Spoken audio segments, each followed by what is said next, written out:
السلام علیکم ورحمۃ اللہ وبرکاتہ۔ الحمد للہ نحمده ونستعینه ونستغفره ونؤمن به ونتوکل علیہ ونعوذ باللہ من شرور انفسنا ومن سیئات اعمالنا من يهده الله فلا مضل له ومن يضلله فلا هادي له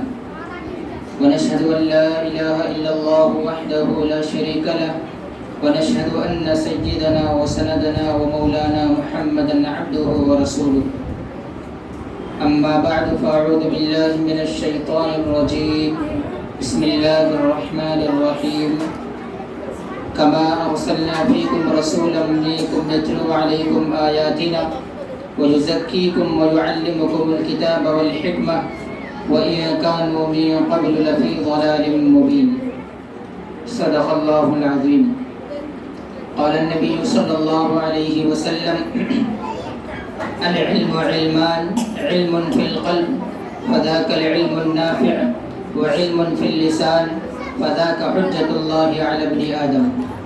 أو كما قال عليه الصلاة والسلام۔ قابل قدر طلباء کرام و طالبات عظام، معزز مہمانان عظام اور پردہ نشین میری مائیں اور بہنیں، اللہ رب العزت کا ایک اصول اور ضابطہ ہے، قدرت کا ایک نظام ہے کہ اللہ رب العزت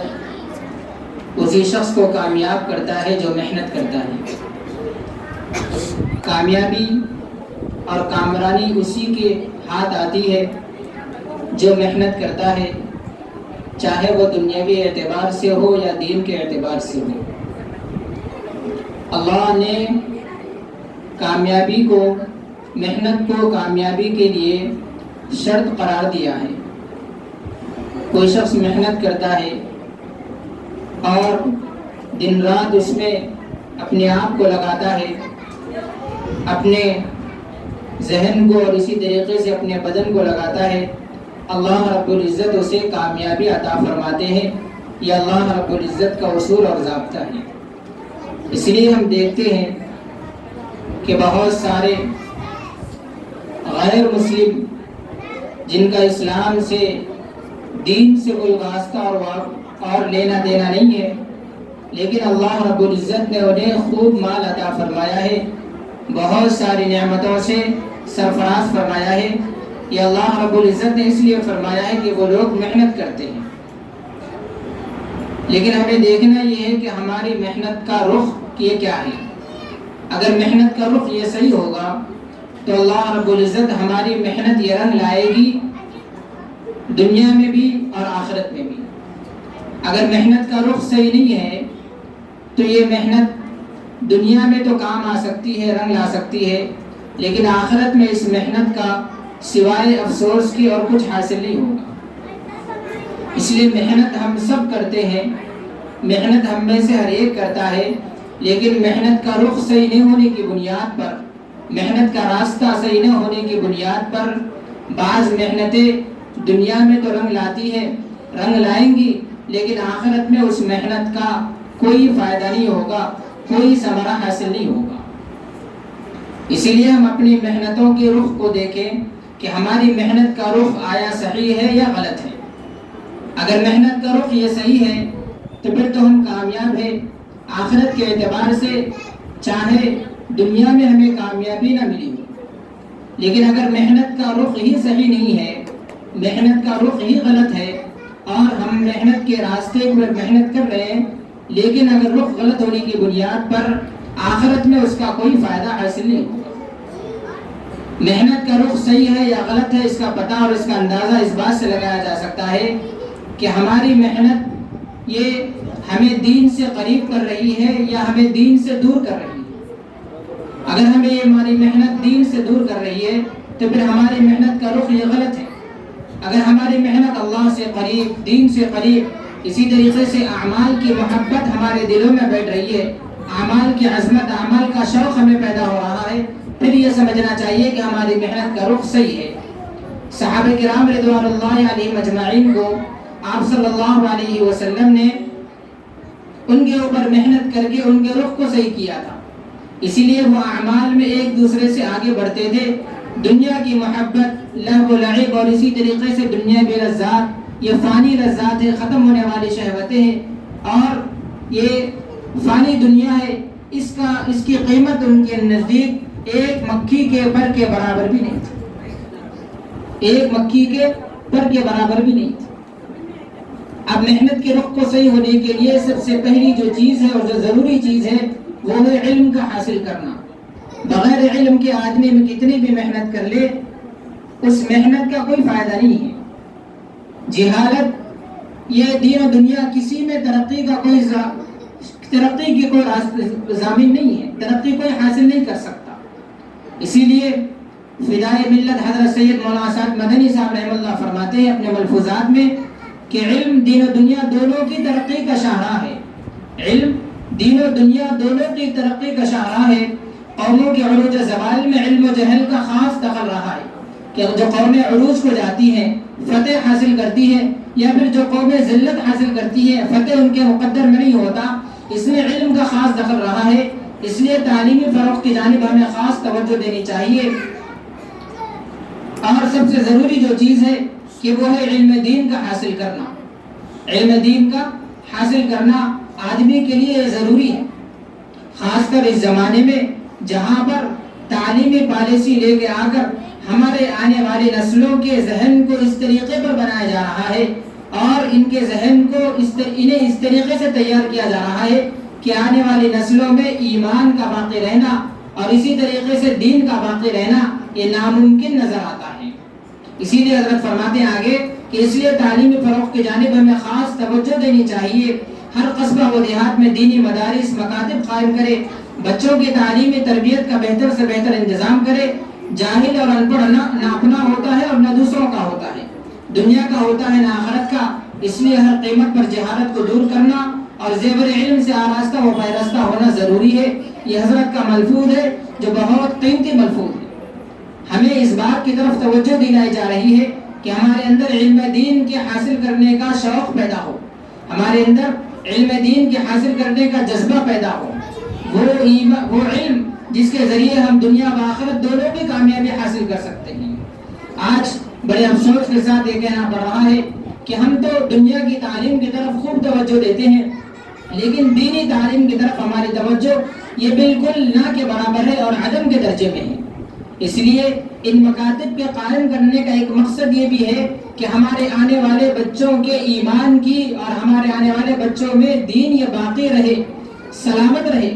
اگر یہ محنت نہ کی گئی اور اب سے یہ محنت چھوڑ دی گئی تو سب سے پہلے ذہنی ارتداد پیدا ہوگا، کہ ذہن کے ذریعے سے ذہنی مرتد ہوگا، کہ زندگیوں سے اعمال ختم ہو جائیں گے، آدمی کا ذہن مرتد ہو جائے گا، ذہن باطل کی طرف جائے گا، دنیاوی لذتوں میں، دنیاوی خواہشوں میں مزہ آئے گا، دنیا کے کمانے میں اسے ترقی نظر آئے گی، اور دنیا ہاتھ سے چھوٹ جانے پر اسے افسوس ہوگا،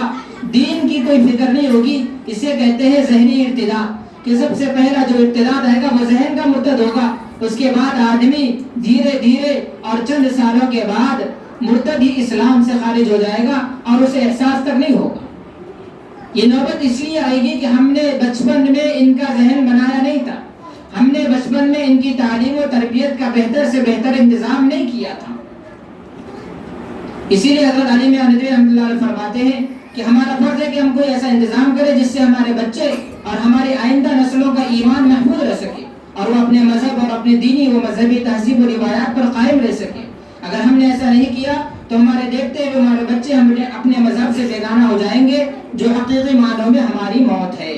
حضرت کا ملفوظ ہے تکبیر مسلسل کتاب ہے، اس میں حضرت نے فرمایا ہے کہ اگر ہم نے ان کا انتظام نہیں کیا، ان کی تربیت کا اور ان کی تعلیم کا، تو یہ دین سے بیزار ہو جائیں گے، دین سے بیزار ہو جائیں گے، پھر دین کا چھوڑنا ان کے لیے آسان ہو جائے گا، دنیا کا حاصل کرنا ان کے لیے آسان ہو جائے گا،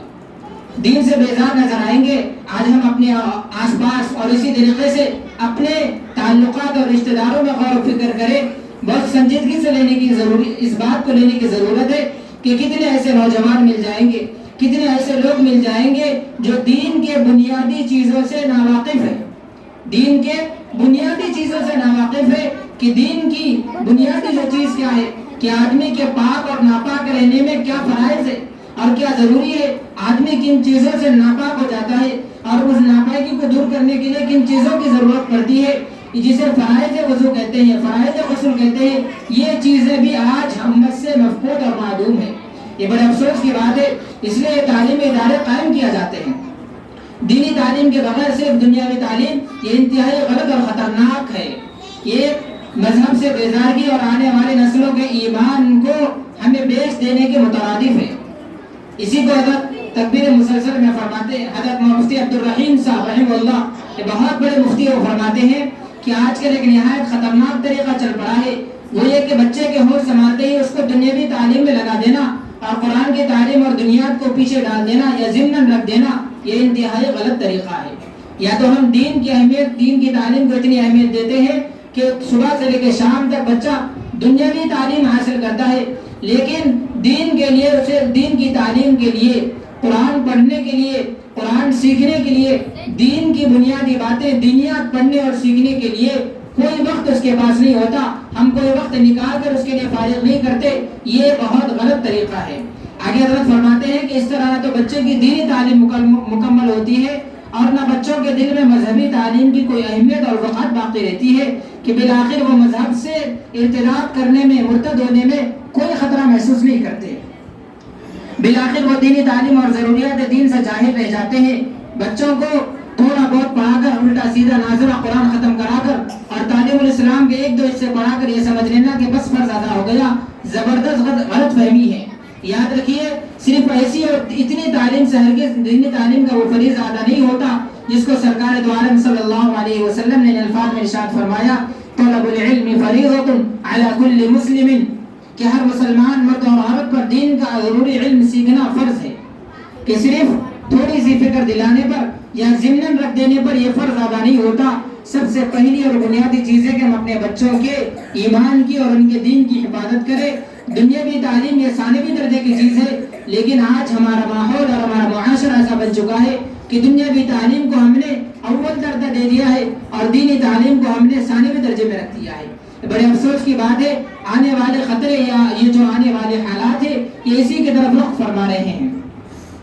اسی کو حضرت علی امام ندوی رحمۃ اللہ علیہ فرماتے ہیں کہ موجودہ دور میں ہندوستان کے مسلمانوں کو بہت سے مسائل درپیش ہے، واقعی بہت سے مسائل درپیش ہے۔ ان میں کچھ تو سیاسی نوعیت کے ہیں، کچھ معاشی، کچھ دینی و اخلاقی نوعیت کے۔ ان مسائل کی اہمیت سے کسی کو انکار نہیں ہو سکتا کہ یہ مسائل تو روز اول سے ہیں، ان کے لیے جد و جہد کرنا بھی ضروری ہے اور بہت سی تنظیمیں، بہت سے لوگ کر بھی رہے ہیں اور ہم لوگ بھی اپنی بساط اور ہمت کے مطابق اس جد و جہد میں شریک ہے۔ لیکن مسئلہ ایسا ہے جس کو مسلمانوں کی موت و زندگی کا مسئلہ کہنا صحیح ہوگا۔ حضرت فرماتے ہیں کہ ایک مسئلہ ایسا ہے جس کو مسلمانوں کی زندگی اور موت کا مسئلہ کہنا صحیح ہوگا، جس پر اس بات کا انحصار ہے کہ کیا مسلمانوں کی آنے والی نسلیں وہ کم سے کم شرط بھی پوری کر سکیں گی، جس کی وجہ سے وہ اس دنیا میں مسلمانوں کے لقب، مسلمان کے لقب اور محمد رسول صلی اللہ علیہ وسلم کی امت اور اس کے نتیجے میں اخروی نجات کی مستحق ہو سکیں گی۔ یعنی اگر آدمی کے اندر دینی تعلیم نہ ہو، اگر ہمارے بچوں کو ہم نے دینی تعلیم کا شوق دلا کر انہیں دینی تعلیم نہ سکھائی اور انہیں دین کے بارے میں نہ بتایا، تو وہ وقت دور نہیں کہ جب یہ لوگ مذہب سے عاجز آ کر دین سے اور ایمان سے خالی اور عاری ہو جائیں گے۔ اسی کو حضرت نے فرمایا کہ مسلمان کی موت اس وقت نہیں ہے جب اس کے جسم سے روح نکال لیا جائے، مسلمان کی موت اسی وقت ہے جب اس کے اندر سے دینی تعلیم نکال دیا جائے، دین کی اہمیت نکل جائے، دین کی اہمیت ختم ہو جائے اور دنیا کی اہمیت، دنیاوی تعلیم کی اہمیت، یہ چیزیں آ جائے تو سمجھو کہ مسلمان مر چکا ہے۔ ہم اپنے معاشرے میں غور و فکر کریں کہ ہمارے معاشرے میں کتنے ارتداد کا مسئلہ ہے، کتنے ایسے مسائل ہیں، کتنے ایسے لوگ ہیں جو دین کے بنیادی تعلیم سے اور ضروری تعلیم سے ناواقف ہیں۔ تو ان مکاتب کا قیام، ان مدارس کا قیام یہ جو کیا جا رہا ہے وہ اسی فکر کو لے کر کیا جا رہا ہے کہ ہمارے اندر دینی تعلیم کی اہمیت پیدا ہو، ہمارے اندر اللہ کے نبی صلی اللہ علیہ وسلم نے فرمایا خیرکم من تعلم القرآن وعلم، کہ تم میں سے بہترین شخص وہ ہے جو قرآن کریم کو سیکھے اور دوسروں کو سکھائے۔ امت کے بہترین افراد میں انہیں شمار کیا گیا ہے جو قرآن کریم کو سیکھتے ہیں اور سکھاتے ہیں۔ اگر سیکھنا سکھانا بند ہو گیا تو اللہ دوسری جگہ پر حدیث قدسی میں اللہ رب العزت نے فرمایا اللہ کے نبی صلی اللہ علیہ وسلم کی زبانی کہ فضل کلام اللہ علی سائر الکلام کا فضل اللہ علی خلق، کہ اللہ کے کلام کو ایسی ہی فضیلت حاصل ہے جیسے اللہ کو تمام مخلوق پر فضیلت حاصل ہے۔ اتنے عظیم الشان کلام کو جو مسلمانوں کی شان ہے اور آن ہے اور ایک مذہبی کتاب ہے، دوسرے مذہبوں میں مذہبی کتاب کی تعلیم دی جاتی ہے، لوگ اور ان کے مذہب کے ماننے والے اور ان کے پیروکار بڑے شوق سے پڑھتے ہیں اور سنتے ہیں اور عمل کرتے ہیں، لیکن مسلمان کی یہ کیفیت ہے کہ ہم اپنے مذہب بیزار نظر آتے ہیں۔ مسجدیں ویران ہے، مدارس اور مکاتب یہ بنے ہوئے ہیں، لیکن ان سے تعلیم حاصل کرنے کا شوق ہمارے اندر نہیں ہے۔ یہی افسوس کی بات ہے، یہی قوموں کے عروج و زوال کا ایک اہم سبب ہے کہ ہم نے دینی تعلیم کی اہمیت کو ختم کر دیا، دینی تعلیم کو ختم کر دیا۔ بچوں کا یہ پروگرام رکھنا اور ان کے ذریعے سے ان کو پڑھایا جانا، ان کی تیاری کرنا ایک چھوٹی سی تربیت ہے، ایک چھوٹی سی کوشش ہے کہ اس کے اندر بچوں کے اندر شوق پیدا ہو، بچوں کے اندر وہ کیفیت اور صلاحیت پیدا ہو جس کے ذریعے سے وہ یہ جان سکے اور دوسروں تک پیغام پہنچ سکے کہ ہمارے اندر ہماری بنیادی چیزیں کیا ہیں، ہماری بنیادی چیزیں کیا ہے، تعلیم کیوں حاصل کرنا ہے۔ تعلیم حاصل نہیں کریں گے تو اس کی فکر اتنی ہونی چاہیے کہ حضرت فرماتے ہیں کہ جس طریقے سے ہمارا بچہ اگر کسی آگ میں گر جائے، بچہ آگ میں گر جائے تو ایک ماں کو اور ایک باپ کو اور والدین کو کتنی فکر ہوتی ہے کہ اس آگ سے اس کو بچایا جا سکے، اس سے زیادہ فکر اس بات کی ہونی چاہیے کہ اسے دینی تعلیم دی جائے، اسے ایمان کی اہمیت بتایا جائے، اسے اسلام کی اہمیت اور اسلامی تعلیمات اس کے اندر اسلامی تعلیمات کی اہمیت اس کو بتایا جائے، ایک ایک سنت کی اہمیت۔ اللہ کے نبی صلی اللہ علیہ وسلم نے فرمایا کہ جس نے میری ایک سنت کو زندہ کیا اسے 100 شہیدوں کا ثواب ملے گا، 100 شہیدوں کا ثواب، اور ایک شہید کا ثواب اللہ رب العزت اللہ کے نبی نے فرمایا کہ اس کے خون کا قطرہ زمین پر گرنے سے پہلے میرے اللہ رب العزت اس کی مغفرت فرما دیتے ہیں۔ قرآن کریم میں اللہ نے اسی کی طرف اشارہ فرمایا یا ایھا الذین آمنوا قوا انفسکم واہلیکم نارا، کہ ایمان والو اپنے آپ کو اور اپنے گھر والوں کو جہنم کی آگ سے بچاؤ۔ حضرت علی رضی اللہ عنہ اس آیت کی تفسیر میں فرماتے ہیں کہ جہنم کی آگ سے بچانے سے مراد، جہنم کی آگ سے بچانے سے مراد انہیں دینی تعلیم دو۔ اگر انہیں دینی تعلیم نہ دیا گیا تو پھر یہ لوگ دین سے نکل جائیں گے، پھر جس کی موت اسلام کے علاوہ کسی اور دین پر ہو جاؤ اس کے لیے اللہ نے فرمایا فَأُولَٰئِكَ هُمُ الْخَاسِرُونَ، کہ لوگ بڑے خسارے میں، ان کے لیے جہنم ہے۔ اعد لهم جنات تجری واعد لهم، اللہ رب العزت نے قرآن میں فرمایا وقودها الناس، کہ ان کا ٹھکانہ کیا ہے، جہنم ہے، ان کا ایندھن جہنم۔ اسی لیے آج ضرورت اس بات کی ہے کہ ہم اپنے بچوں کو اس کی طرف دھیان دیں۔ جو لوگ یہاں پر آئے ہیں بڑے خوش قسمت ہیں، وہ لوگ بڑے خوش نصیب ہیں، وہ طلبہ اور طالبات جنہوں نے